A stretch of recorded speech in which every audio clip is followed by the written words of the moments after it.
So good afternoon. After listening to the two panels this morning, which focus very much on the French experience, now we're moving to discuss and to listen to experiences coming from other examples of deliberation. My name is Colin Scicluna. I'm very pleased to have accepted Helene's invitation to be here today. I'm the head of cabinet of the Vice President of the European Commission responsible for democracy and demography. We have here a panel which I would describe as being academic, practitioners, and many of them who are both, in fact. So they will bring quite a varied experience to the table. And quite interestingly, the four speakers have worked at different levels of governance. We have the regional level, the national level, European, and then also the global. And of course, we have two persons who will be reacting, Gaëtane and Claudia, who come with a wealth of experience in various aspects of the deliberative ecosystem. So, we'll be changing the order of the speakers just a little bit, if you will indulge us. And we will be starting with Claire Mellier. And Claire has a great deal of experience with the global dimension, with the global deliberative exercise. And she has worked on the Climate Assembly in the UK and Scotland, and also on the French Climate Convention. She has a great wealth of experience, and she will be talking to us about her experience with the global dimension. I will be very strict with the time. I've told the panel that before, so I will be waving from time to time, and they will know that their time is almost up. So, Claire, please. I might stay here. If you can hear me, is that okay? Good. So yes, my name is Claire Mellier. I'm part of an organization called ISWI, and we were one of the co-initiators and organizers of the Global Citizens Assembly. I would assume not all of you have heard about it, so I'm going to have to do a quick overview of what we did and then dive into the governance aspect of it. So in terms of the Global Assembly, we did the first global level Citizens Assembly in 2021, which was in the lead up to COP26. So it was on the topic of the climate and ecological crisis. And the assembly was a civil society initiated assembly, which initially didn't really have connection to power holders, but over time these connections were built, and I'll tell you a bit more about that.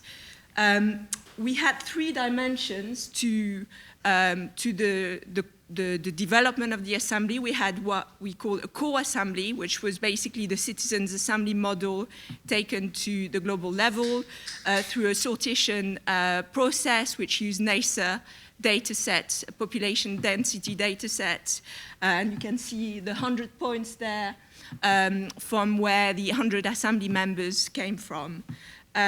These are the pictures of the assembly members. The deliberation, the learning, and the voting took place all online. It was done through Zoom. It was in 2021. AI hadn't really taken off at that point. I think we would do it very differently now. It feels very much 20th century technology, to be honest. But we learned a lot from this. The second aspect was what we call the community assemblies, and the purpose of the community assembly was really to support wider participation, so to have the core assembly as the descriptive sample, representative sample, and the community assemblies as a way to increase participation.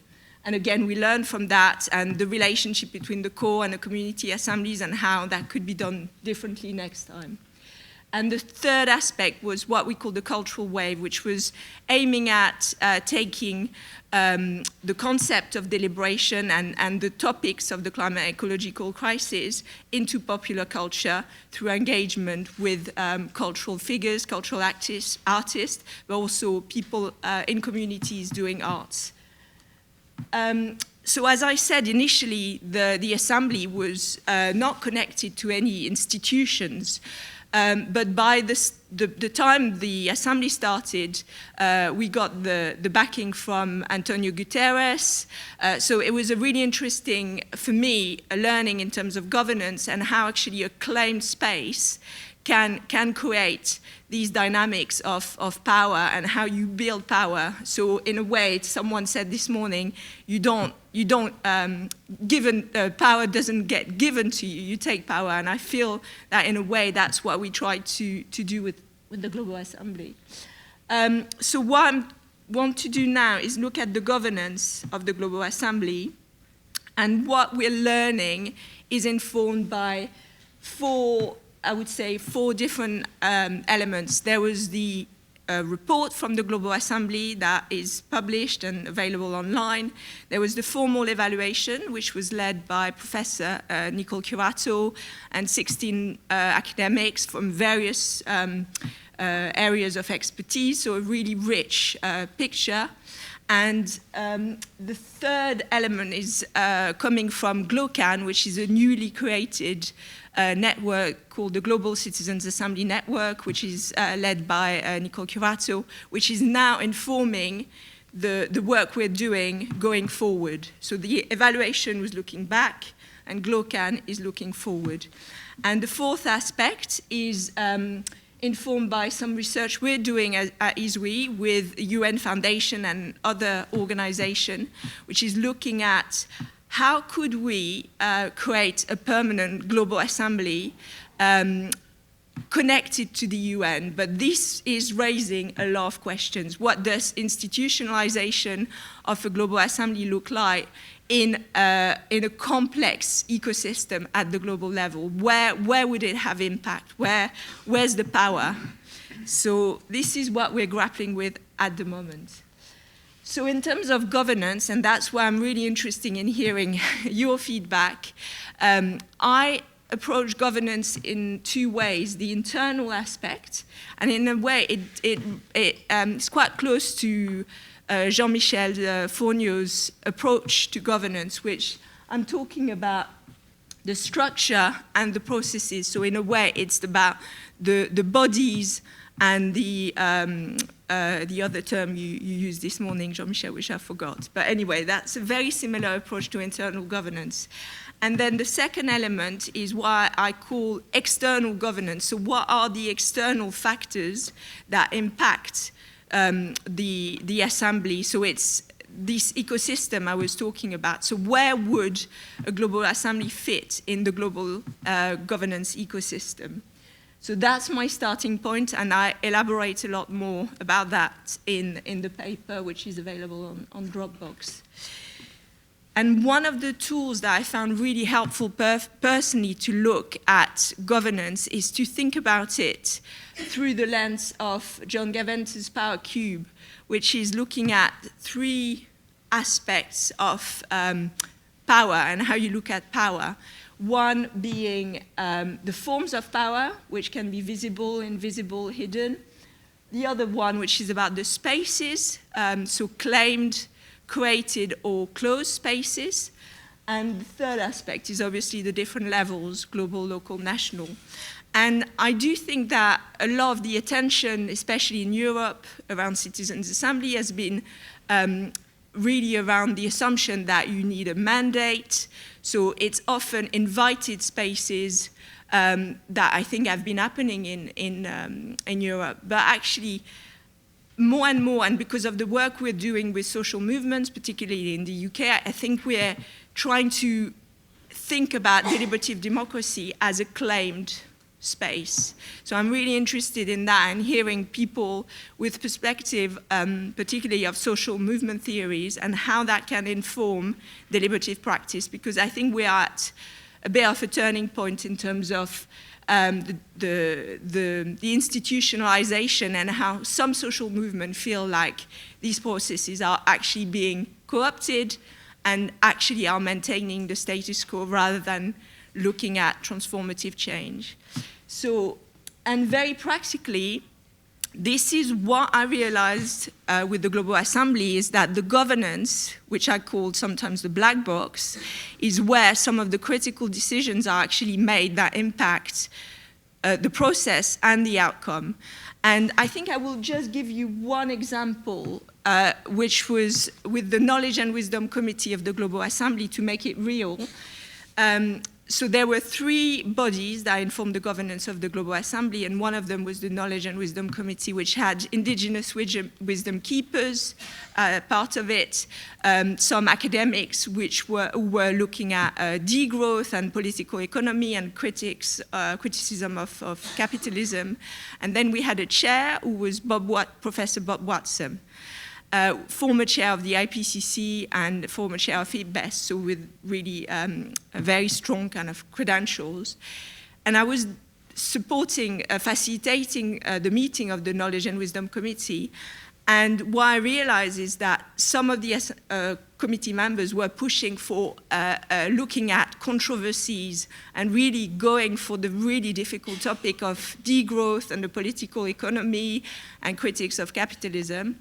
And the deliberation within the governance committee actually didn't lead to that. It meant that the decisions was made to look at more traditional ways of looking at climate change and climate policies. So this is what I mean by the black box of governance. And finally, to close my presentation, I think what would be really interesting is to hear your perspective as well on where you think a global assembly could fit in the global ecosystem. And this is what we're trying to do at the moment. And we're about to publish next month a paper with the UN Foundation looking at strengthening citizens' participation in global governance and where a global assembly could have a place. So yeah, I'll keep it there. Thank you.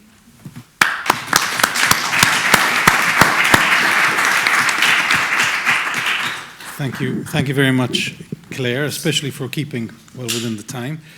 Our next speaker is Antoine Vergne, who this morning described himself as a practitioner, but as we know, he's also someone who has thought a lot about these processes, and he'll be sharing some of those thoughts with us, going from the global level down to the European level, perhaps. Hello, everyone. So we're going to talk about governing citizens' assemblies. I think it's a big topic, so I put it in very big on the screen. And also because it's funny. So it's a reflexive approach, meaning 2 things. First things, it's me, Antoine, you have the Citizens' Assembly, I'm working on Citizens' Assembly, but behind that there is reflecting on Citizens' Assembly, so it's work on myself, it's interesting to do, not always the time. And the second thing is reflective, because I propose to analyze and evaluate the quality of governance with the same criteria we evaluate deliberation. Because we do that, we evaluate citizen deliberation, we have frameworks for that, but I was thinking, okay, why not eat our own dog's food and try to qualify the governance with those same criteria. So what is governance? Governance is who takes decision, how decisions are taken, and what decisions are taken. I think that's the basic. And I have tried to think about the different whats, and I have come up with 5 or 6. So the first one is the initiative. So it's the decision on who starts an assembly. The second one is the topic and the knowledge flow. So who takes decision on the topic itself and how the way knowledge is going to be managed during the assembly.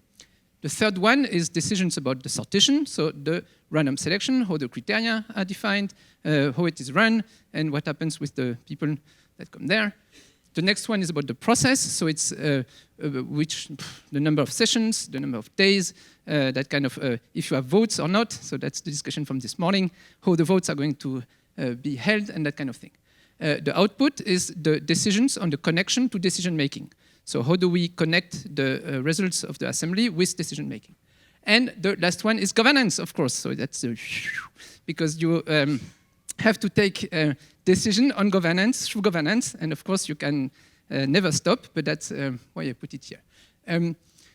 Of course, what you were seeing clear is you have the internal governance, and that's it, but you have also the external governance, which is the iceberg, which is the system around it, the ecosystem, and how you fit your governance to what is happening elsewhere and all the places of power. So I completely agree with you.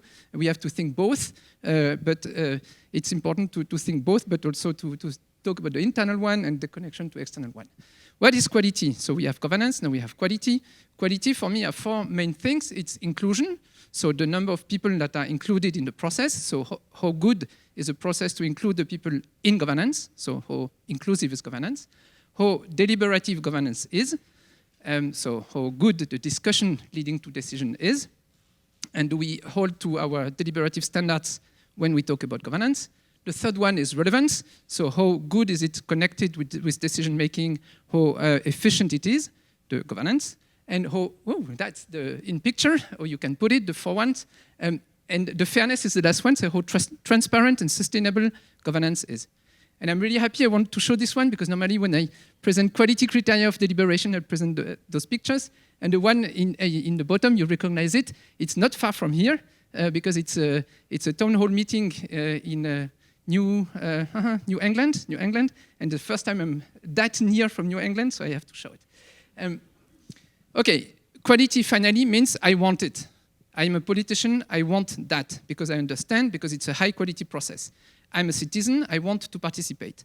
I'm a practitioner, I want to do it and facilitate it. So that's the finality is, okay, that's something we want. First example, with Internet. With Internet is a project we started as Mission Publique back in 2017 at global level. So I have to, where's Colin? Colin, yeah. It's not European, this one, it's a global one. And we had the idea that if Internet is impacting all humanity, we have to ask people from all over the world what they think about it. And Mahmoud there, our very best partner on that project, and I'm happy that you're there. So now let's look at the governance of that process. So the what, you have it there, the who and how, and I've tried to put it in a very short manner, but the initiative came from us, and the topic, knowledge, the process, the output, the sortation, and the governance were done collaboratively between us, an advisory board and a scientific committee, and national partners. The advisory board were multi-stakeholders, so we had companies, Google, Facebook were on board, we had governments, Germany, Switzerland, we had the UN, so UN SecGen, UNESCO, we had European institutions, the Council of Europe, and the Commission, and together they had a one-year deliberative process on the topic, the remit, the question, and that kind of thing. So that was quite deliberative. And now, if I try to match that with the quality criteria, and I've done fantastic work of putting points from 1 to 5 on my own work, so that's a self-reflexive evaluation on that. And so it has a bias, of course, you'll have understood.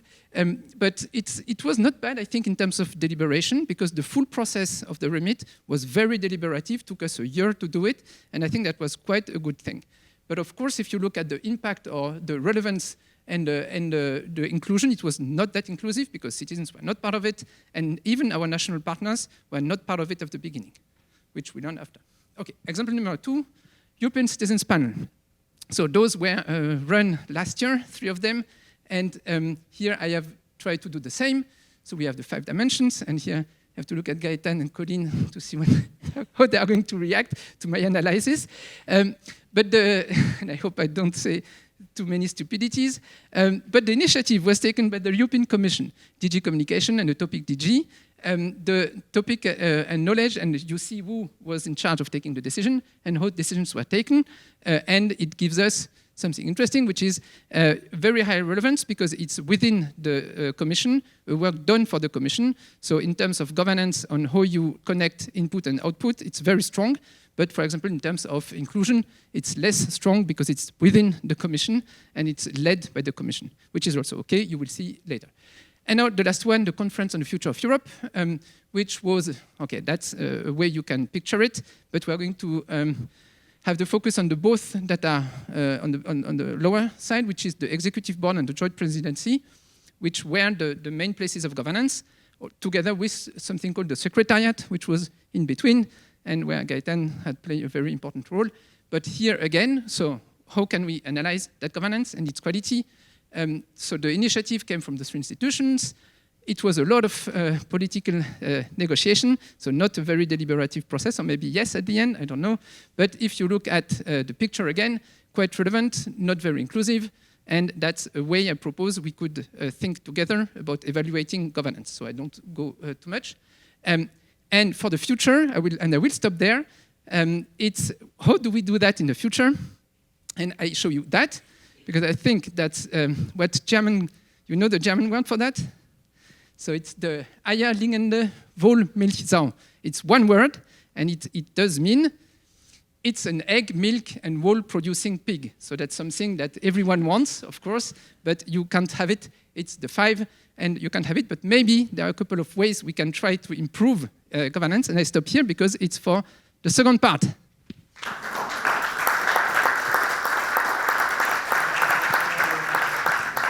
So our next speaker, Jane Souter, who is a professor at Dublin City University, and apart from many different things, has been very much involved in the Irish experience, and would be very interested to hear more about that. But perhaps also, we're discussing this over lunch, perhaps some reflections on what you heard this morning as well could be useful in the light of that. Thank you very much, Jane. Sure, thanks. So, I just want to start and say, well, thank you so much, Hélène, for bringing us all here. It's really fascinating to hear about all of the, everybody's kind of to-dos or reflections, or, and if we can come away with some way of actually thinking about how we can evaluate governance, it would be amazing. But so just very briefly, there's been a number of Irish assemblies over the last decade, starting with one in 2012, which actually had politicians in the mix as well, that looked at marriage equality, through to another one that looked at abortion and climate change, through to gender equality. There's actually 2 referendums on Friday week in Ireland as a result of the gender equality ones. So it'll be interesting to see how those go. Then local government, biodiversity, and the most recent one on drugs use. So they've been on a wide range of different topics. But I think almost without exception, what you can see is that the actual way the topics come about is very political. So it's always, or almost always, topics that political parties have in their manifestos, and then when they go into coalition negotiations, they decide on which one's more important. It's often the smaller party that gets its topic in, because it's one of the things that they want. So that's how we got marriage equality. It was the smaller Social Democratic Party that wanted it. Abortion, it was actually an American member of Parliament who was independent, and that was the price of her going in. Biodiversity was the Greens, and so on. So it's very political in terms of the topics. The very first one actually had the potential for the citizens to decide on their own topic, but unfortunately it wasn't well managed, and they decided that they wanted to look at economic, social and cultural rights over one weekend.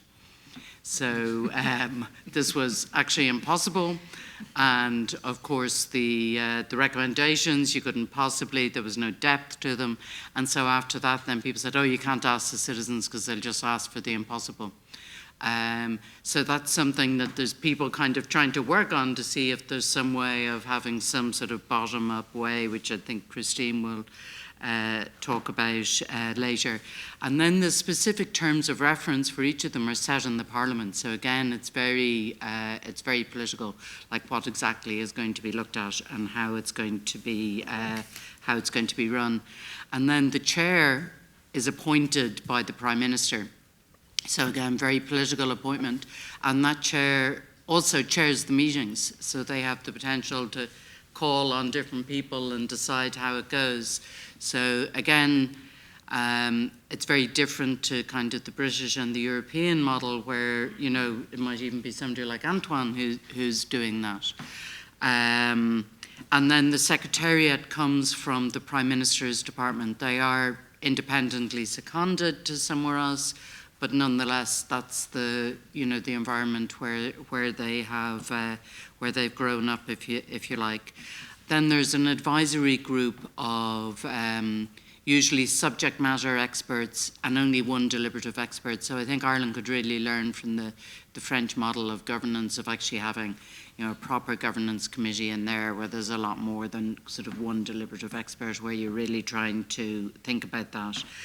And then there's a steering group, which is of the citizens, but basically they're not in that kind of overall governance group. They're presented with the decisions. So we think we'll invite this person, that person, and the other person. You know, do you have any objection, or is there somebody else you'd like, or are there any specific problems that you've been having, and so on. So again, I think that notion of bringing the citizens more in and having them integrated in governance would be very useful. Removing the power of the Prime Minister to appoint the chair is probably something that normatively you would definitely want, but whether it's politically possible, I just don't know. There's quite a large focus on kind of public submissions that I haven't heard much about today, and public consultation. Oh, and actually I should say the most recent one on drugs use actually had a lived experience group, so people who were former addicts and so on were part of it. And in the biodiversity, very much bringing people out into the community to kind of look at it. So there's some nice innovations going on. There's been some changes in terms of having a wider section of the community and harder to reach groups who are being brought into it, and so on. But really, I suppose with the Irish one, the big thing is the extent of kind of political control, which means that a lot of it goes through to decision making and gets enacted, but what's the price? So there's kind of trade-offs for this very much in the Irish case, I think. Thank you very much, Jane.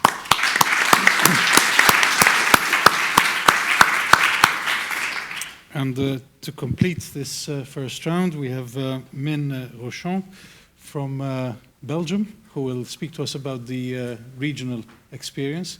Min has been involved as well in the organization and in the background with the Brussels experience and also the Walloon experience. And Min, the floor is yours. Thank you, Colin, and I'm very delighted to be here, and thank you very much to all people who made this event possible. I'm continuing to feed the conversation and bringing it to a country smaller than Ireland, to Belgium. And the good news in Belgium, it's small, but we also divide it even in smaller parts. But it's a good news for democracy because each part can innovate in terms of democracy. And to reflect on our question about governing citizen assemblies, Belgium can bring an adjective, but maybe that's not the perfect term, which is permanent, because the things that I'm going to discuss are permanent. Maybe they're not permanent, they're rather standing or institutionalized, so you can decide the best term. But so therefore the governance is a bit different. And as I mentioned to you earlier, there are different parts, and different parts did something else. And so far there are two models, but there will be a new one quite soon. A first model, the one of the German-speaking community, which is called the Permanent Citizen Dialogue, is based on a triangle. And the request for this initially came from the minister-president of the small entity, who said, I would like to have a second chamber that is made of random selections. But the group that thought about it said that was too much, too ambitious maybe, because we didn't know whether, randomly selected citizens could be legislators to some extent. And so the model came about with, on the one side of the triangle, a citizen council. That's the permanent dimension made of 24 randomly selected citizens. And this body has two missions. One mission is to set the agenda, but the other, which is also nice, is to monitor what's going on, and what's going on based on second side of the triangle of citizen assemblies. Typical citizen assemblies are being run, but the topic, the choice, and so that's an element of governance, of course, is chosen by the citizen council that sets into motion a citizen assembly. Of course, the citizen assembly has no, well, not of course, but this citizen assembly has no decision-making power. It goes back to parliament, but the citizen council can monitor.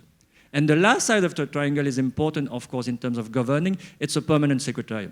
it means one person so far, or 1.5. It's a public agent. And so that's also important, I guess, when we think in terms of governance, is the role, of course, of the public service into this, especially when the thing is permanent. So that's one model, which is interesting because it's permanent, and as we can see here, it's very focused on citizens themselves, or randomly citizens themselves. Of course, parliamentarians are citizens also, and so that's the second model, because the idea was also, okay, if you keep parliamentarians too much away from the things, they will not use it. Of course, they're not invited, and so if you're not invited, you don't come. And so that's why Brussels, but also another regions, Wallonia, made another model on the table, which is the mixed deliberative committees. It's called deliberative committees, but the idea is mixed, which is more better. And there, the idea is this: it's citizen assemblies, but composed of parliamentarians.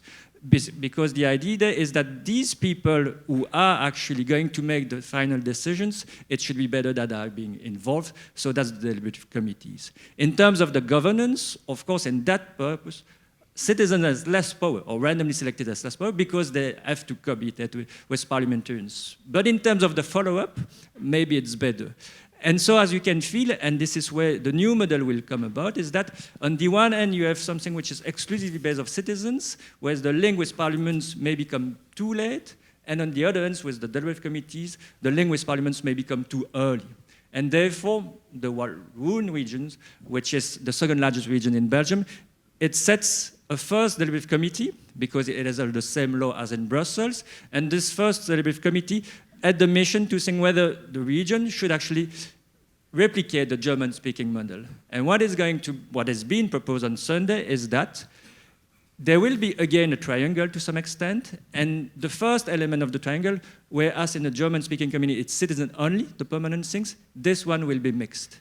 And this mixed permanent council will have a mission to set what citizen assemblies on the one end, so that's one possibility. On the other end, it could also set mixed assemblies, like in Brussels, but also it could link it to popular consultations. And so in terms of the governing, we bring in parliamentarians from the start to some extent, so to some extent it's maybe better, but we bring them with citizens. So that's part of the new model, the 2+1 if you wish, and so that's where we sit today in Belgium, and I hope that fits our discussion.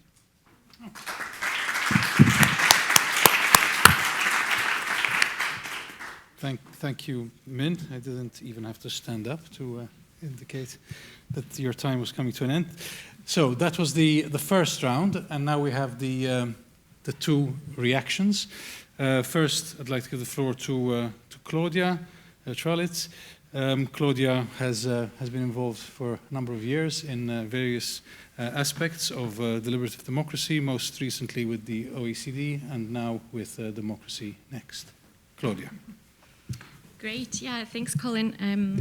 I don't have a very loud voice, so I'm going to bring this a bit closer. Can you hear me? Yeah. Ooh. Without the background noise. Oh, that's not me. Ah, okay, I thought it was me. All right, let's try that again then. No, I mean, first of all, I just want to start off by also thanking Hélène for bringing everyone together here, because I really think that this aspect around the governance of assemblies has something that has been kind of understudied and not enough of a spotlight on it. Like even when I look back at everything we did at the OECD, you know, there's like an allusion to it in the good practice principles that there should be the independence of final decisions related to process, not in the hands of political decision makers, but kind of nothing more beyond that. And I think it's actually a question of whether there should be more beyond something that way and it should be more prescriptive or not. It's not something we had gone into details in the evaluation guidelines. I think where we've seen the shift in the practice has been actually when we've gone into the work of designing these permanent or institutionalized citizens' assemblies that Min was talking about in particular. So I was also involved in designing the Belgian model, the Permanent Citizens' Assembly in Paris, the Permanent Assembly of Climate in Brussels, some other work in the Basque Country and other things since then. But it's like when we got into those design practicalities that actually the questions of governance actually became apparent. and I think also bring to light that it raises different dilemmas if we're talking about one-off assemblies and what should be their governance versus how can you think about governance in a more holistic way when it is something that's institutionalized and ongoing. And so, to me, a lot of the kind of interventions today also, I think, raised some really interesting questions that I haven't really thought about before either. Also, thinking back to this morning, like, should some of the things that we consider as good practice principles, be even up for debate in some of the governance questions that arise? So I'm thinking about, what happened during the French Citizens' Assembly on end of life, which I didn't realize that this was actually put to the members of the Assembly whether they would like to write the report themselves or have it written by other people for them, basically, and to review that. Whereas, in the good practice principles of the OECD, it's really emphasized and stressed that the recommendations should be written by Assembly members in their own words. So, is this the kind of thing we should be opening up for debate every time? Or is there a sense that actually within a governance, there's like a minimum basis upon which you kind of have rules of the game, so to speak. So I hadn't really contemplated this before. And I think kind of what comes through to me of also listening to the comparative examples now is that one is I think there's definitely a need for thinking about governance, but that I don't think we would ever arrive at one objectively clear model that this is the way it should always be. I think that any approach to this will always have the different trade-offs, and I think what will be interesting is to actually go into a bit more research and detail about what are those trade-offs and what are the pros and cons if we decide to do things this way or that. Because I think, having dipped a bit back into the OECD database before coming here, it's actually kind of rare that there is even something called a governance committee, which is separate to the other bodies. And so there's been different approaches to this. And I think to me what's interesting is more thinking about what is the relationship between these different key groups, one being that steering group, the other one being, and this was something that didn't seem to be separate actually in the French examples, like the separate group of what's called either the knowledge or content or information group, who's deciding what information gets to the Assembly members, which is actually, I would say, maybe even the most crucial aspect to all of this too, and we haven't touched upon it very much yet today, so it would be interesting to bring that up. And so, we did kind of go into the outline of the existence of these different kind of approaches in the Democracy Next Assembling and Assembly Guide, but it doesn't really go further than that. And I think that this is really a kind of rich area to be exploring further. And I think maybe just the last set of reflections that come to mind, also from having been involved in the design of the Paris Assembly and the Permanent Assembly on Climate in Brussels, and also because I have the experience of now sitting on the Oversight Committee of the Paris Assembly. So from those different angles, I think it kind of brings to light that there's a relationality between these different groups, and that there's a sort of overlap in terms of what's considered governance when it comes to certain things. So for example, in the Paris Citizens' Assembly, there's no formal governance committee, but at the same time, there's been also really interesting processes done internally related to agenda setting that I haven't seen elsewhere. So at the outset of this first, or the second assembly cycle that started in September, for example, the assembly was able to constitute itself into two groups, one which would spend more time working on what would be a local bill, and the other one that would spend less time on developing a wish. Okay, I'll wrap up. Well, actually, I can also stop there, and if people want to hear about the details, I can go into it. I just think it's an interesting point that hasn't come up in this point, but yeah. I'll end there.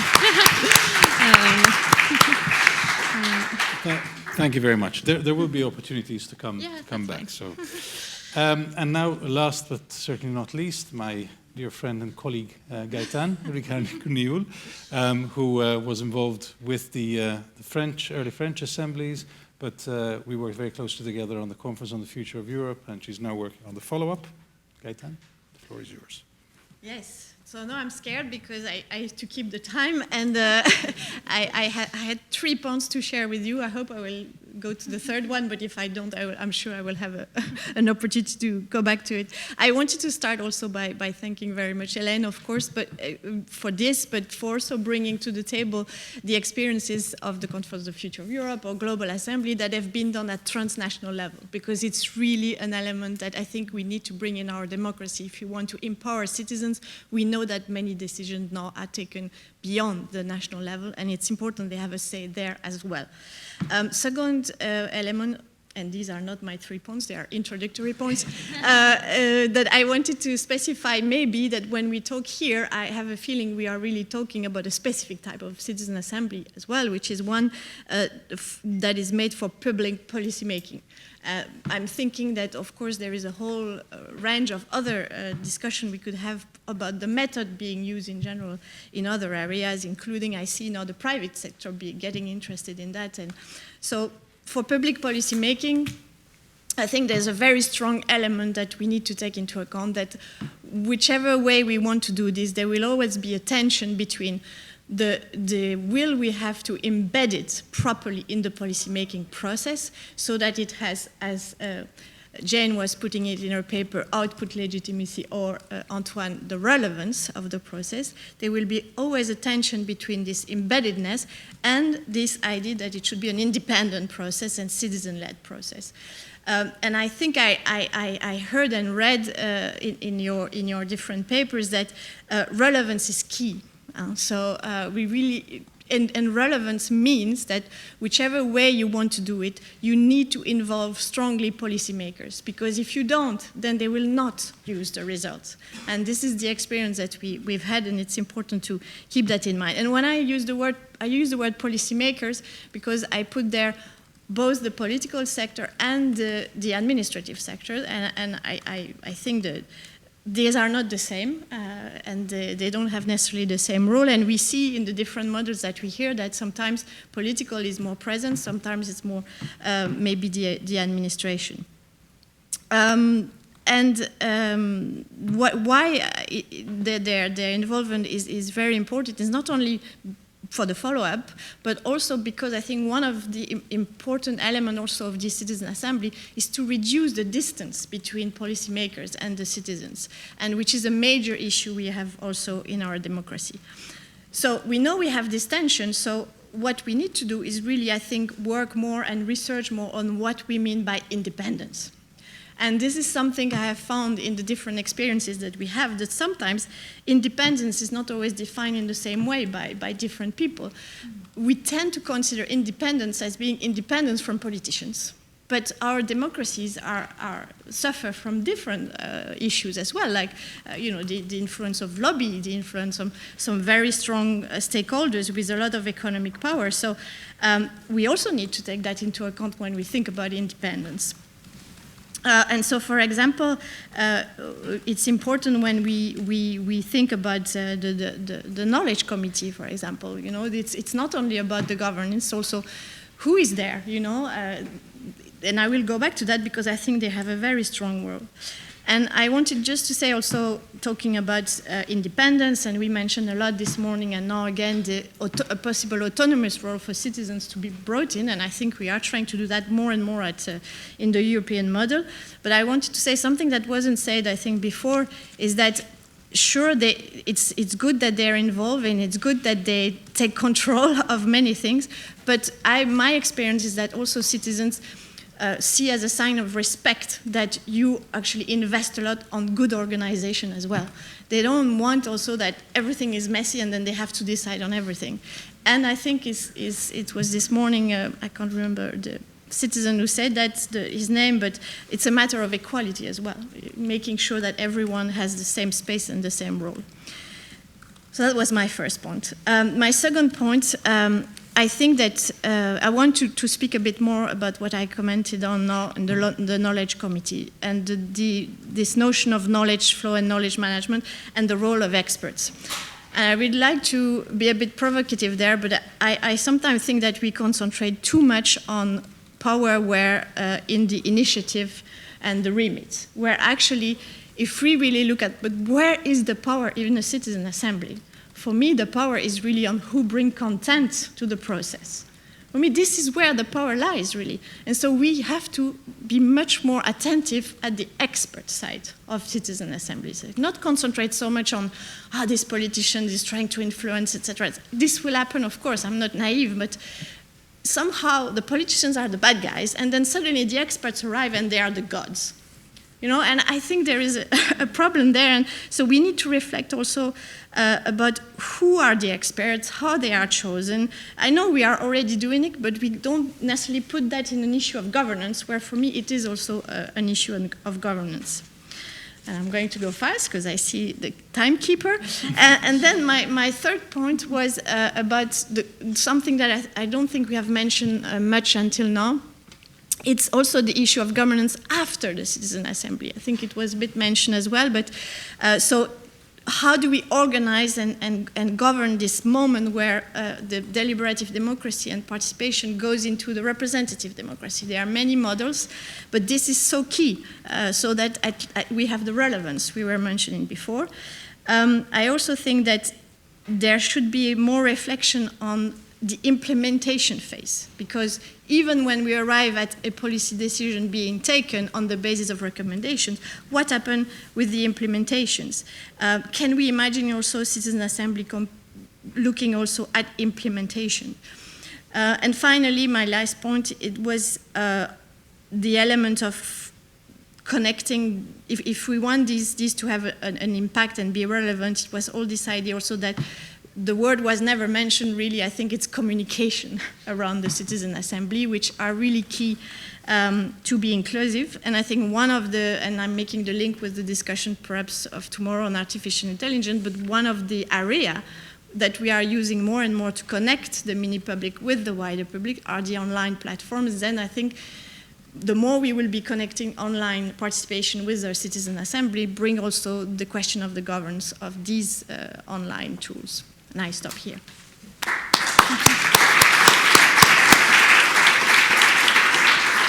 Thank you very much. So we've had a first round, and we thought that perhaps we'd already open for a couple of questions or comments, and then in the reactions, the panelists and the reactors will come back also with some further points.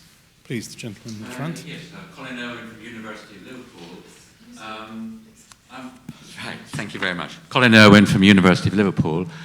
I'm wondering if some of our panel could comment on what the political barriers are to the topics that it can take on and why these things get done or do not get done. I mean, in the Irish context, maybe the government was wanting to challenge the power of the church in some of the issues that were taken up there.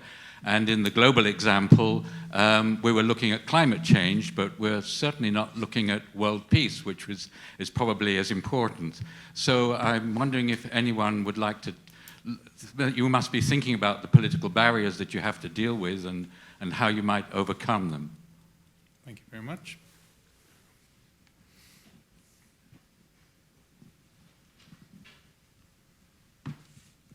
Hello.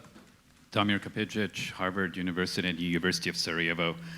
I've run a workshop on governance a while ago, and I asked practitioners and academics what governance means to you in a citizens' assembly. And I've gotten sort of a huge variety of responses, from norms and values that make the process down to sort of people and structures that make decisions. So it's all over the place.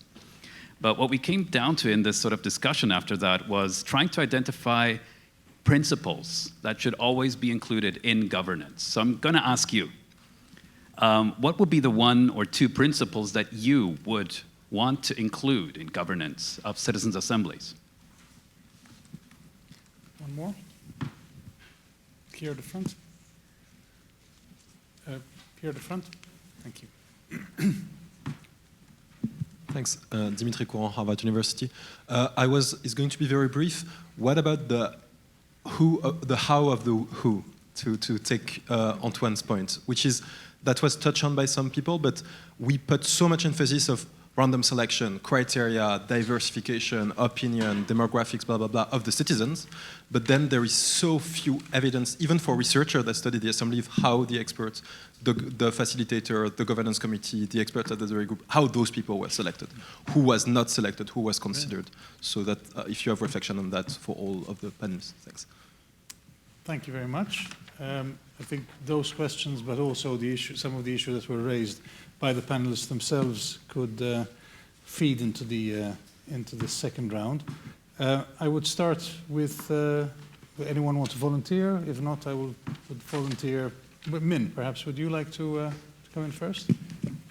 It's nice to go first because we can choose the question, and I'll take the last one maybe on the old people are chosen, and maybe I would react and saying the way I conceive sortition, it's because we don't have any least was tool to get people in. I mean, if everyone was willing to participate, we would not need sortitions.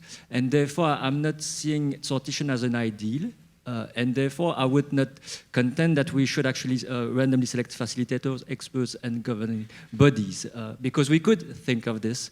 But it reminds then that the fact it's because there are disagreements in society that we need citizen assemblies, but these citizen assemblies won't resolve the disagreements. But as long as it can be expressed, I think they do a fair job, and that would be the selection criteria for faster experts and also governing body.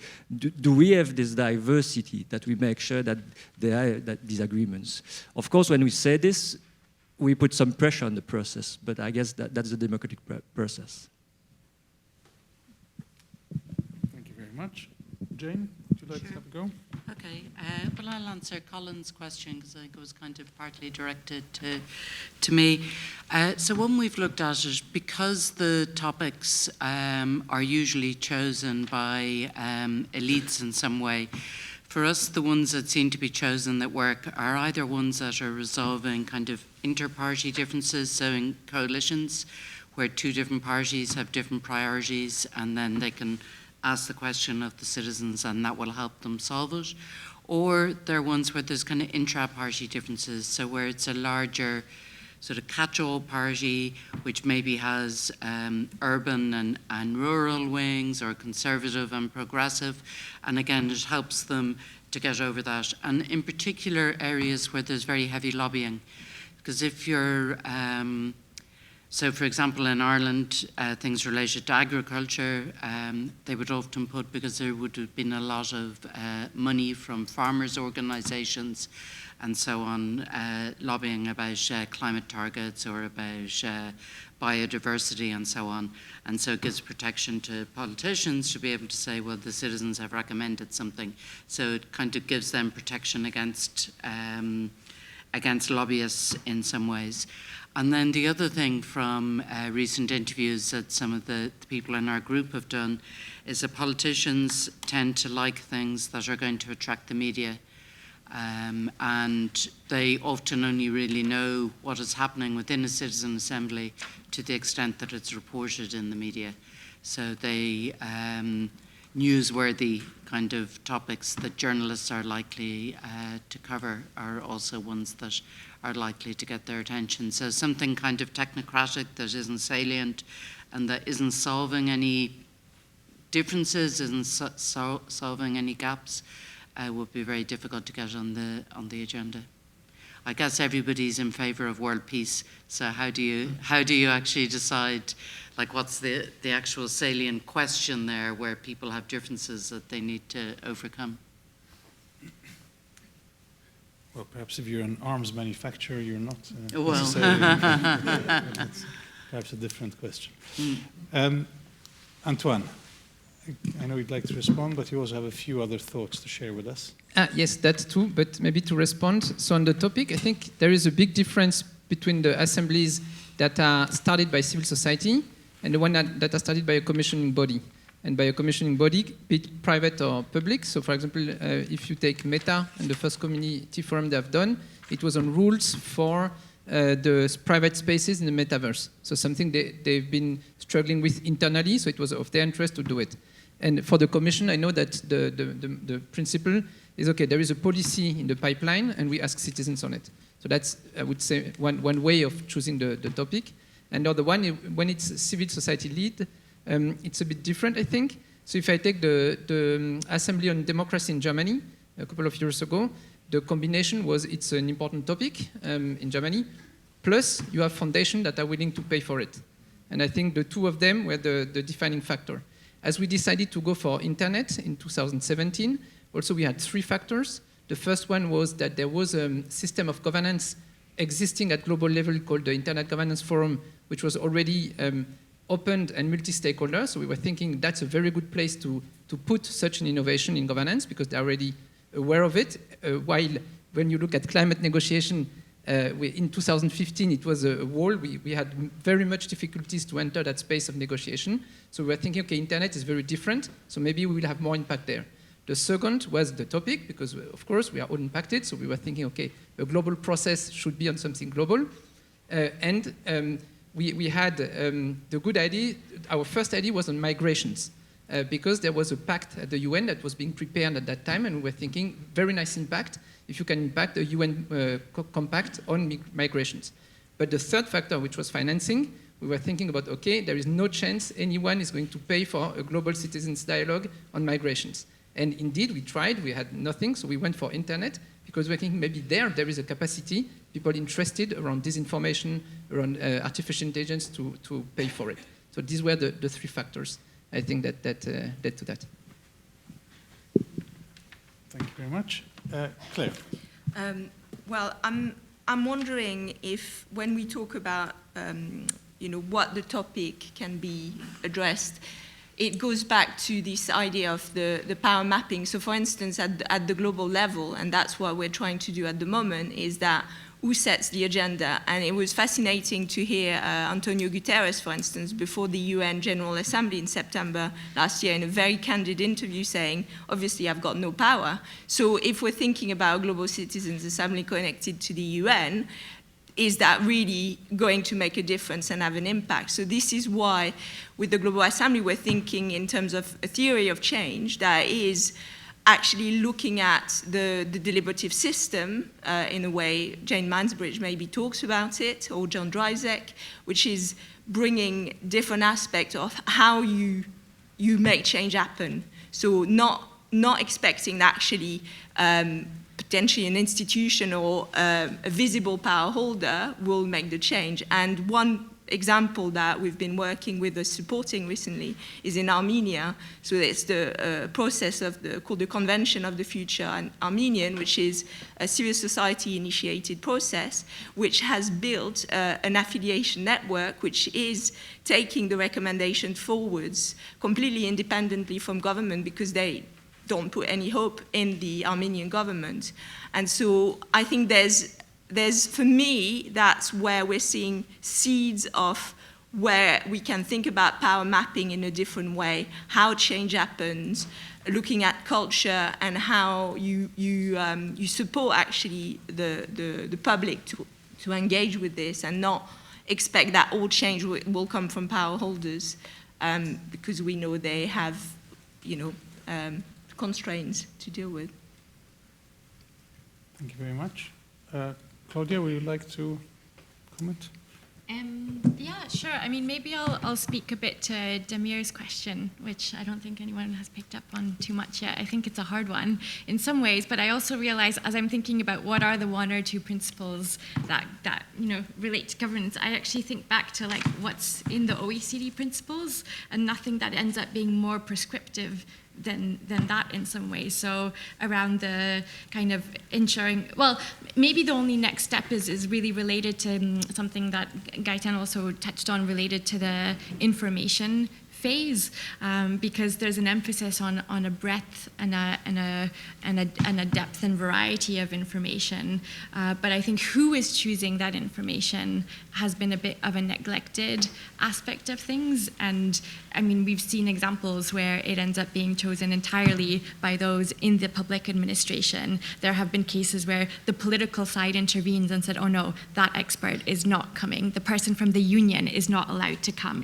So I think like that that's maybe where that notion of independence comes in, of like, it should be a group that's at arm's length from the commissioning authority who has that kind of final word on a lot of those kind of things. And I think, another thing that is in the principles is that the people in the assembly should have the right to request additional information as well, and to like have enough time into the process for that to really be possible as well. So these things end up being interconnected with one another, but I think, that to me goes back to some of the key principles related to the main governance issues, which I think, as you emphasize, are not talked about enough in terms of who's actually deciding what this is. And then the last part, which I had wanted to get to a little bit earlier, was also about how do we design things in a way that enables the people who are part of an assembly to also have more agency in deciding, what is the issue that needs to be on the table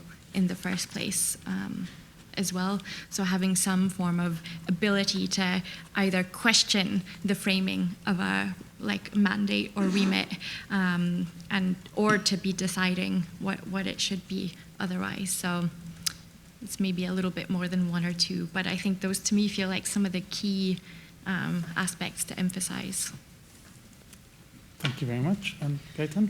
Very, very quickly, because we can take a second round, but I just wanted to add one thing that hasn't been talked about, and maybe this comes from a practitioner, is that, we always work under time and budget constraints, which are very often enormous, right? And this also needs to be taken into account when we do things. So we know we cannot do things perfectly always. So I think one principle we should always apply is the one of transparency, in fact.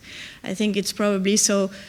When you have a system of governance, it won't be perfect, but then you need to explain why. And maybe this is where citizens can be involved. I think maybe not necessarily on a permanent basis in a governance committee, but to come. And we did that last weekend in the panel. We invited 2 citizens to come and sit with the knowledge committee, but not all the time, for like an hour, to see how it works.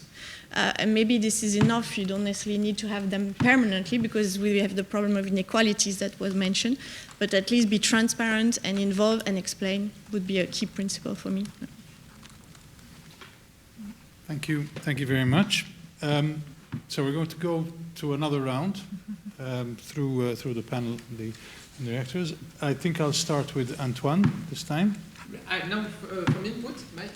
Yes, yeah, well, okay. This is your next. Yes. Perfect. I wanted to look at the future. Yes. And I proposed to, so, you proposed a couple of models, and also, Claire, you were proposing some framework for how to do it. I've tried also to do it along the same dimensions.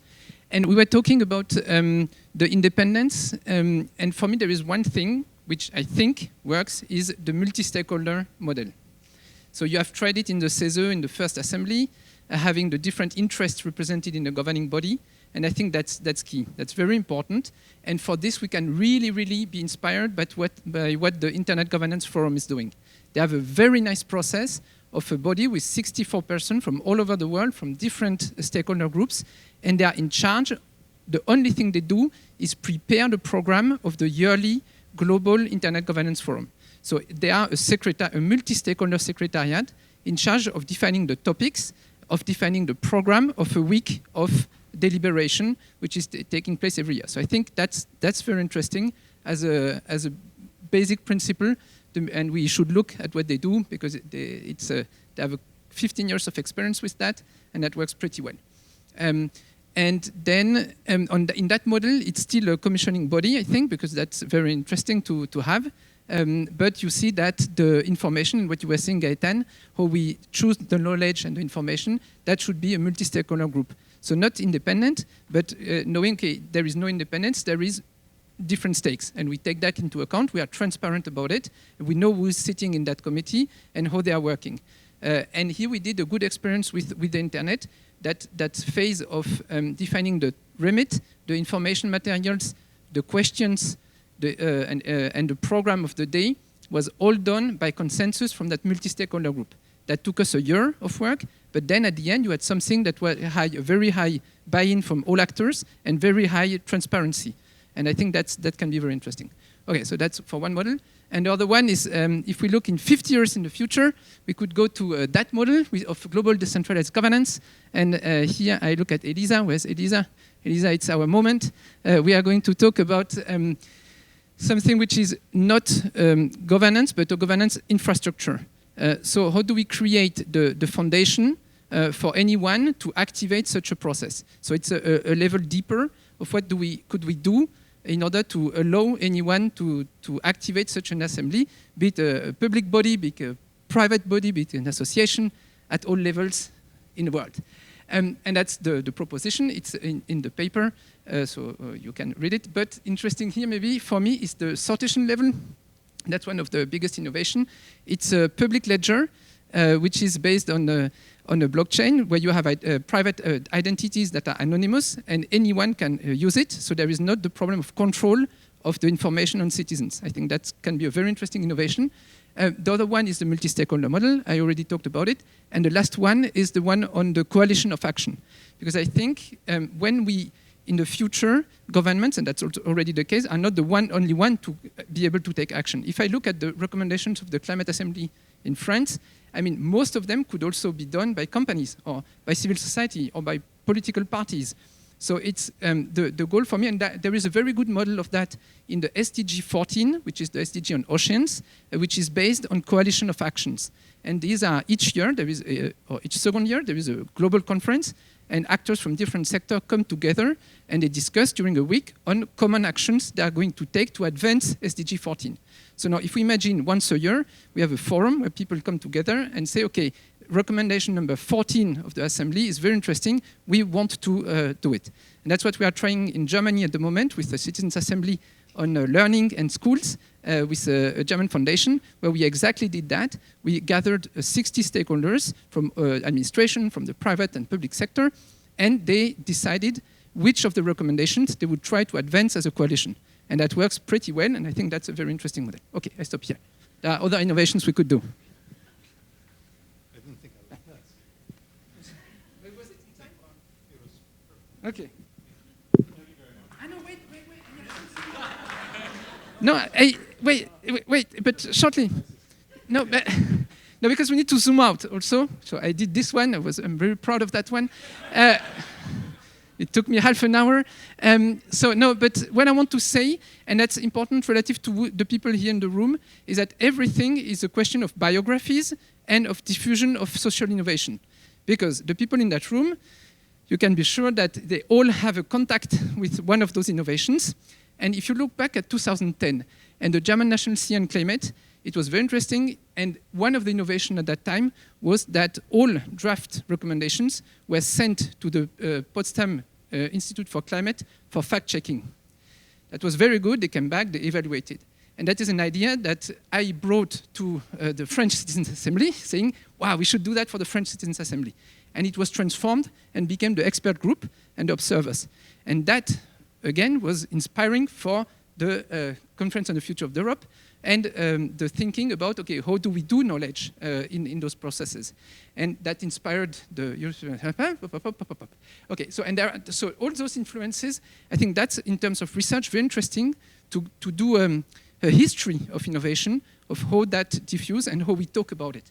And then we can also go back to 1968, because actually the CA on climate was inspired by the deliberative poll, of course, but this also was inspired by what happened in the 60s. So I think there is also a long history of how we do innovation in democracy and how we research about it. That was the point. Conclusion? Yes, conclusion. So we have no citizens' assemblies, empowered citizens' assemblies, and global decentralized governance. Okay,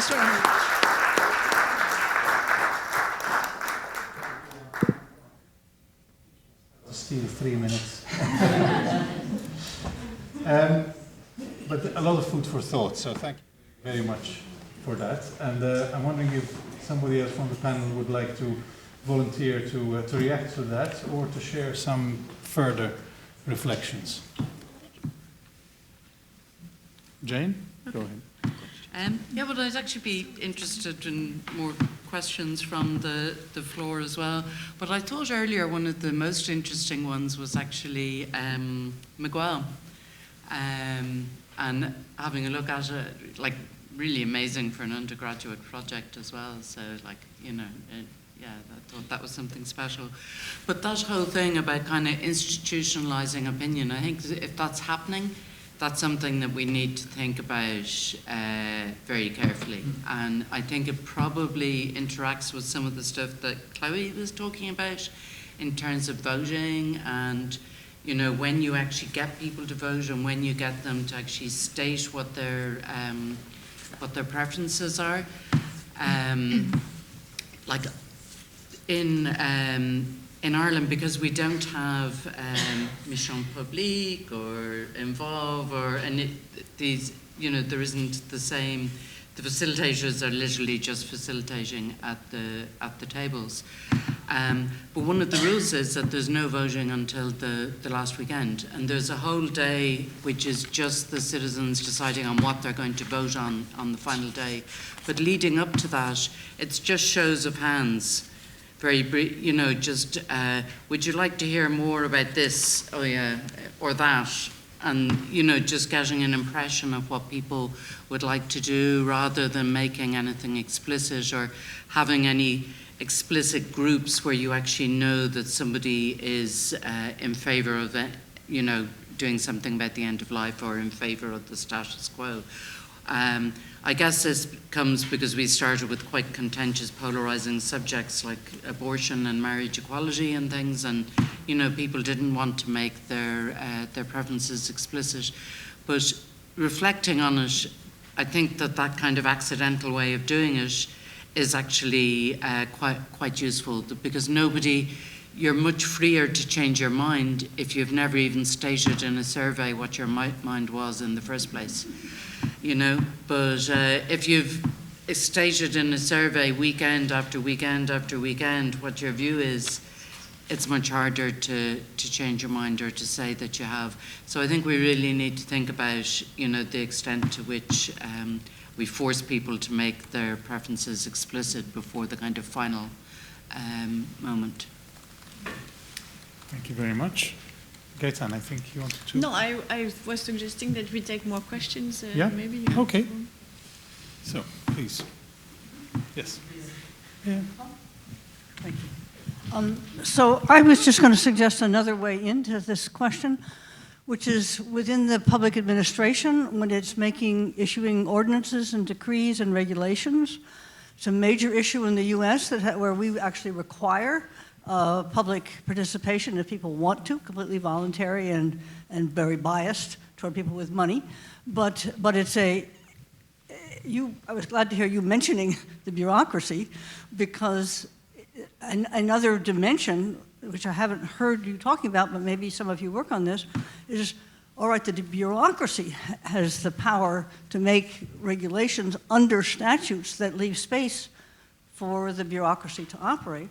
And what kind of you could imagine an intersection between these kinds of deliberative processes constrained by what the statute says, that produces something that feeds into the production of an ordinance that might be able to be justified by the administration itself in terms of the democratic legitimacy of that process. And so that's the way I've been thinking about it, and I'm wondering whether all of you who are the experts in this area have that as a part of what you take into account.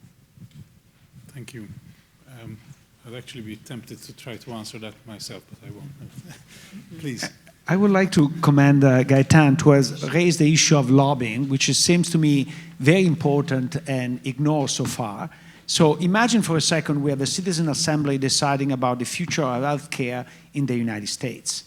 I think that, first of all, most people will sell their position for auction or their opinion for auction. So probably want to keep those people under secrecy, because if the large lobby know who are the members, they're going to pay a lot of money for them. And even if we control that they don't do it openly, maybe, they can threaten them. Imagine that sort of you decide something that will destroy a few $1 billion of profits per year of the pharmaceutical industry, which is easy these days, how much threat you are under. And it says, I have a colleague who exposed the fact that the medicine was not working for most of the patient and destroyed a lot of the profits of Reuchamps in 1 year.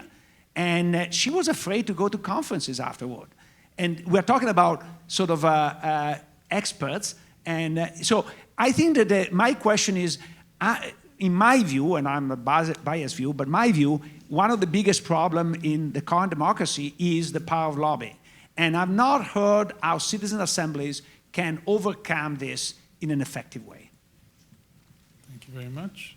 Was there a question on this side as well? Oh, there, at the back. Yeah, Antoine.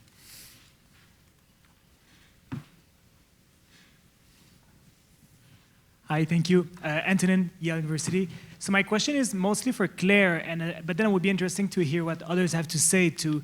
I was just curious to hear more about the community assembly with the global assembly and the connection between these community assemblies and the global assembly itself. And then for the rest of the panel mostly, how can we think about the governance challenges in creating types of city assemblies in connection with other sites of power in democratic systems? We talked about the bureaucracy, but also civil society, or the group, the private sector. Are we thinking about a similar type of processes, or are there other elements on how we should develop or imagine those kind of processes if we want to connect them to other dimension of a democratic systems? Thank you. Thank you. Perhaps Claire, you could come in straight away. Yeah, so with the community assemblies, we learned that we actually didn't really connect the community assemblies with the core assembly, for instance. It was, I mean, to be honest, we delivered the first global assembly with less than $1 million, and we didn't have the time to really develop a strategy where we would think very carefully about how they would inform each other. I think that's probably the next step that is really required, because there are different models, I think. You could think about the community assemblies as a mechanism for agenda setting, potentially, where you use them to inform then what the core assembly could be deliberating on. So it's almost like a bottom-up agenda setting mechanism. The way we thought about the community assemblies was actually from one of the learning I had from the Convention Citoyenne, when the French assembly members, when they voted, they said, we can't put these measures to referendum because we know the wider public hasn't been on the same learning journey as us. And that, for me, that was one of the light bulb moments when I thought, okay, how do you create that kind of journey for the rest of the population to come along?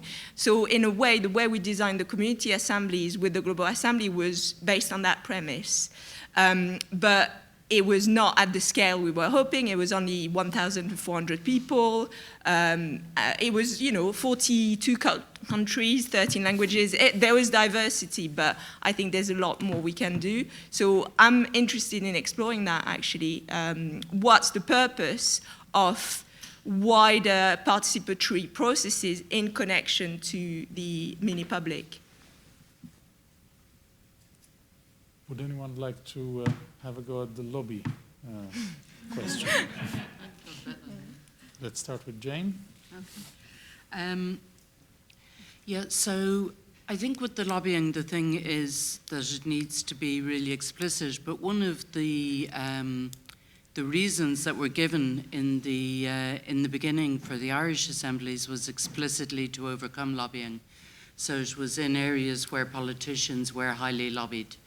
And so it would enable them to get behind a proposal where they didn't have to, they were very much lobbied, for example, by pro-life groups funded from here.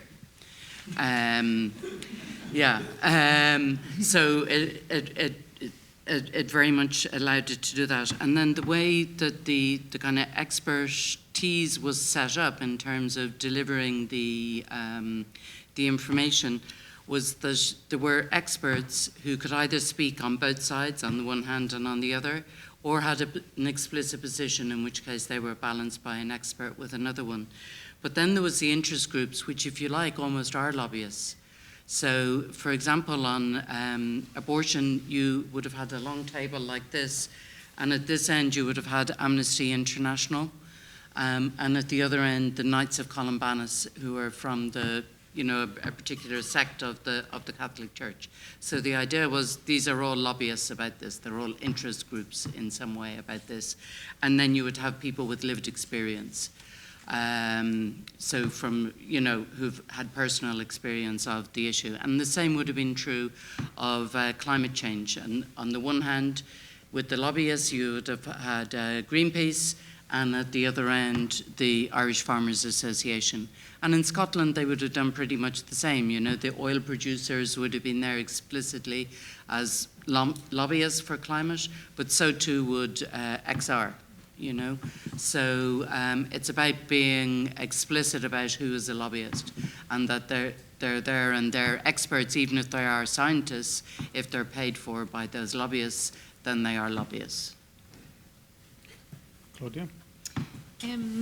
Yeah, and maybe just like I completely agree with all of that. I think the other thing that's kind of mitigates for some of the lobbying efforts is that, like, typically in these assemblies, the threshold of a recommendation becoming a recommendation of the group is incredibly high, often 75 or 80%. And so for a lobbyist to kind of go around the entire group of people, like behind the scenes or so on, it's very different than needing to maybe convince your one elected representative of something. Here you'd need to convince 80 out of 100 people who might not be already convinced just by the merit of certain arguments as well. And in the few instances where kind of lobbyists have tried to approach assembly members outside of the space of an assembly the way that Jane was just describing, those assembly members have called out those people to the media. So we've also seen there's a different kind of reaction to that kind of behavior and approach in the context of an assembly as well. I also wanted to answer the other question around how do we think about assemblies in connection to other sites of power, though, because I think that's a really good question, and that to me connects to why we need to be thinking about this in a more institutionalized way, because that enables us to be thinking about what is the relationship between this institution to the government and also other kinds of bodies, like you were mentioning also civil society and the private sector and so on. So, for example, we just published a new Democracy Next paper on 6 ways to democratize city planning, and there's like references and recommendations to the role of where architects and where the developers and the investors are also part of this ecosystem, and we can't ignore the fact that they're completely separate. There has to be a relationality between these different groups and institutions, and I think opening up to that institutionalized perspective actually enables us to be thinking about things in that much more kind of holistic way. And if I can interrupt, I think, Colin, you should come in on the bureaucracy question. I will in a second, but I know there are Gaëtane and then Antoine. Yes, no, I want to go back indeed to the question on lobby, because this is what I was hinting at indeed. This experts word that we bring to the Citizen Assembly and have speak to them and have a lot of power, I think, when the knowledge is very low. If you know a topic, you can have a big influence on someone. And I just wanted to say that it's not only the issue of how you choose the expert to speak. I think it's also how the information is delivered and how you treat the whole knowledge management around the assembly, because I'm giving you an example, and we have a lot of conversation on that. For example, we have a system that we call now the Knowledge and Information Center in the European panel, where the Knowledge Committee sits and they receive questions from the working group and they answer them together. So it's also a way to avoid a very direct influence from one person on the assembly. And of course, it creates sometimes a bit of frustration because the citizens get the answer later, but at least it's checked by several people. So even if you have someone who has a strong stake or a strong influence, it's always a collective answer. And also, we try to have, the least one person going to a working group is something that is too much, and so we try to have maybe two, but it's not only about who you choose, but also how it is providing during the process, at which moment. And for example, for the Conference on the Future of Europe, we felt in any case it's so broad, the topic, we could never have enough knowledge at the beginning, so let's use that weakness of the process as a strength, so to really give a carte blanche to the citizens, so that they start from a white page, for example. So there are many ways to try to take into account the power of this expert input in the process. Antoine. Yeah, on lobby, I think it's very interesting. I think it's not really a problem at the moment. I think if we do things well on our side, it will be a problem in 5 to 10 years, because Citizens Assembly will be a place of power. And then it will become very interesting for lobby to go there. So if we start testing things out to avoid that already now, we will be prepared for when time comes. That would be my answer. Thank you. Then, if you will permit me, although I'm not supposed to, but I really would like to address the question that you put about the role of a bureaucracy, because I think very often when we discuss where the poles of resistance to citizen engagement lie, we very often talk about governments, legislative bodies, and civil society. But bureaucracy, of course, is also perhaps a faceless player in this context, and I think very often the power of bureaucracy is underestimated because of this facelessness that bureaucracies tend to have. But at the same time, bureaucracies also can be the agents of change, and I would draw on our own experience.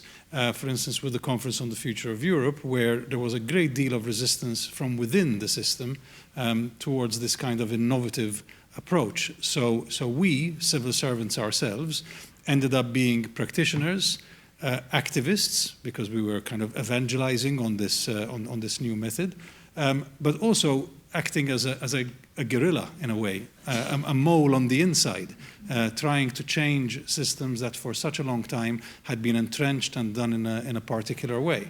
And very often coming up against our own colleagues who wanted to maintain the primacy that the bureaucracy can have. So I think it's a very, very important point to raise, and one which I would like to see more reflection on, because in a sense I think bureaucracies can be a very important ally in making sure that all of this can work better, and very importantly, the outcomes can be implemented. And that is also a very important point which Gaëtane mentioned, that because however successful a process is, if the outcome isn't implemented, then what's the intrinsic value of it?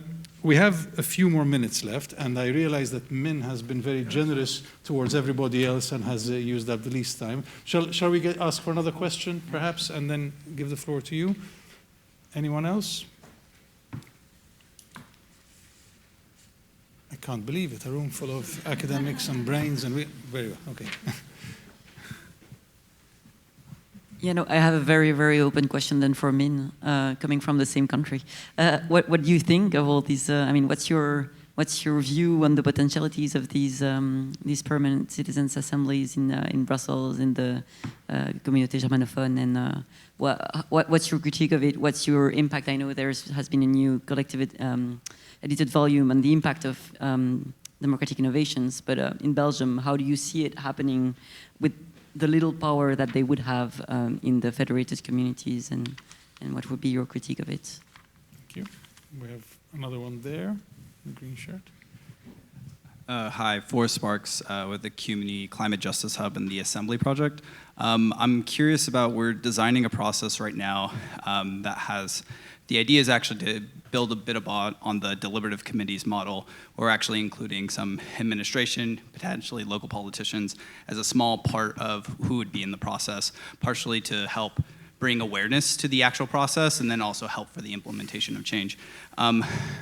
Interestingly, I think it's important that staff or people that are going to be a part of any type of implementation, the bureaucracy, are going to be there. And so I guess I'm curious within deliberative committees if it's only been politicians, or has there been thought of putting staff and people who know the ins and outs of how to implement in that specific issue are a part of those deliberative committees? Thank you. And the last question with the... Yeah, just a quick question, because we didn't speak about that, but we were talking about European level and also Belgium. What is it about the language differences when you organize something like that, like an assembly? And what about the problems being online or doing that online and not in a presential? Because having observed the convention, citizen convention in France, I could see, and it seems quite obvious, that informal times were really extremely important in the whole process. And this you don't have, of course, online, and you also maybe don't have it with the language differences. Thank you very much. Okay, so Min, perhaps you can go first. Thank you, and I'll go to the first and the third question, and giving also my last remark, which is the challenges we face are just too big and too complex that there is no single solution that will be true. I mean, and this is the case, of course, for the citizen assembly. So there is not one-size-fits-all solutions. But on the other hand, I would say that little by little, and giving little power is already more than no power to some extent. It's also a learning process. We've been doing elections for 200 years, and we're still learning how to do elections. So, of course, we need to give time also to these new things. But meanwhile, we need to move fast and to progress, and that's where I jump into the online face-to-face.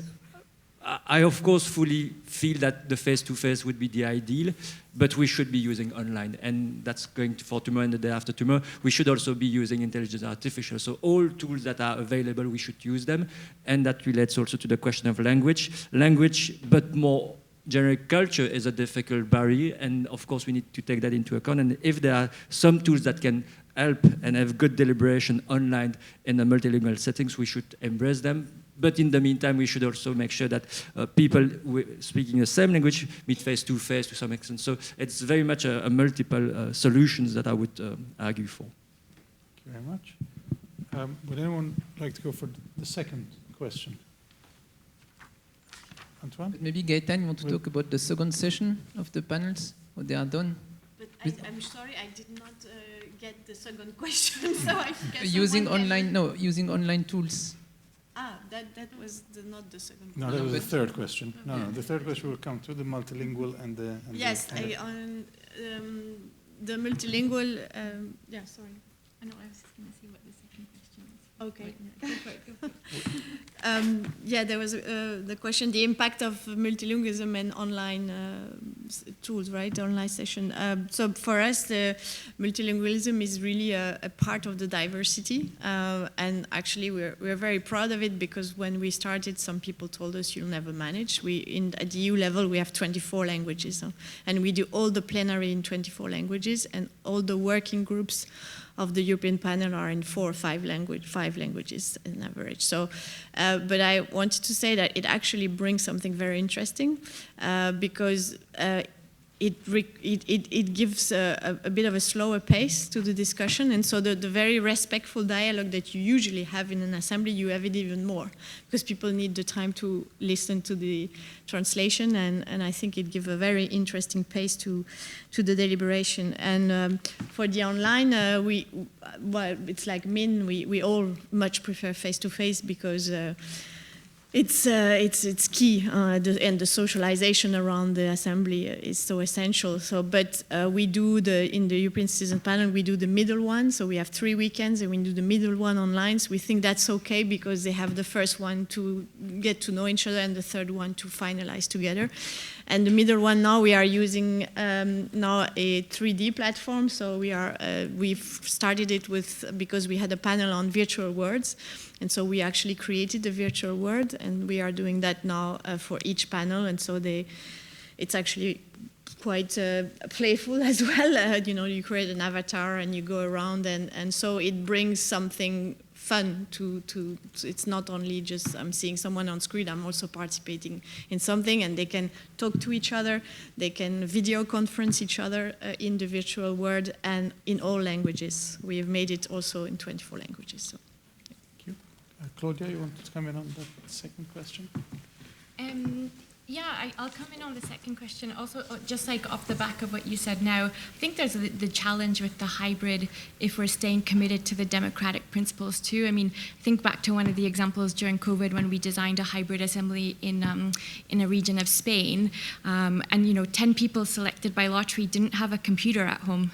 So you also have to think about the support and all sorts of other things that go into it. So I think sometimes we in these rooms make assumptions about online being easier or cheaper or other things. But if we're committed to the democratic principles as well, and like also paying for those extra supports and stuff, it's actually a lot more complex. But the second question, if I understood it correctly, was related to like beyond including politicians, is there an inclusion of also people from the administration? And I think it was specific about the deliberative committees. From my understanding, that's not the case. It's just the politicians that sit on those committees themselves. So I'm curious to like learn a bit more about what you guys are doing. I mean, I think what is common practice though is that during the learning phase, that there is input from people who are in the public administration and a part of the sort of experts. When I think to the Paris Citizens Assemblies that are taking place, it's fresh in my mind because I was just there this weekend, that there were a bunch of people from different departments of the administration that were there to also